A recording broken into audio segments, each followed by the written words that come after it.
చెందిన విష్ణు తివారీ అనే అతను అయితే 2000 సంవత్సరంలో ఒక అత్యాచార కేసులో జైలు పాలయ్యాడు.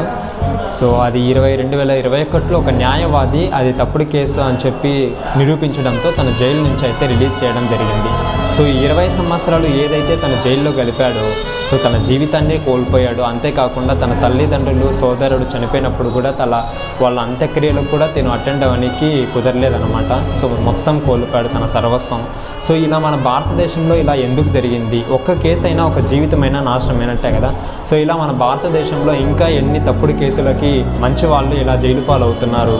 సో దీని గురించి మీరు ఇలా ఎందుకు జరుగుతుందని మీరు అనుకుంటున్నారు? అసలు ఇది 2021లో అయితే రిలీజ్ అయింది.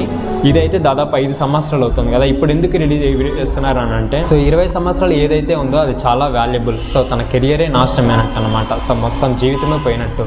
సో దీని గురించి ప్రతి ఒక్కరు రెస్పాండ్ అవ్వకపోతే ఇలా ఎన్ని జరుగుతాయో మనమైతే చెప్పలేము. దీని గురించి మీరు ఏమనుకుంటున్నారో కామెంట్ చేయండి. తను జైల్లోకి వెళ్ళినప్పుడైతే తన ఏజ్ 23 సంవత్సరాలు, జైలు నుంచి బయటకు వచ్చినప్పుడైతే 43 సంవత్సరాలు. సో 20 సంవత్సరాలు తన జీవితం అయితే కొలాప్స్ అయింది.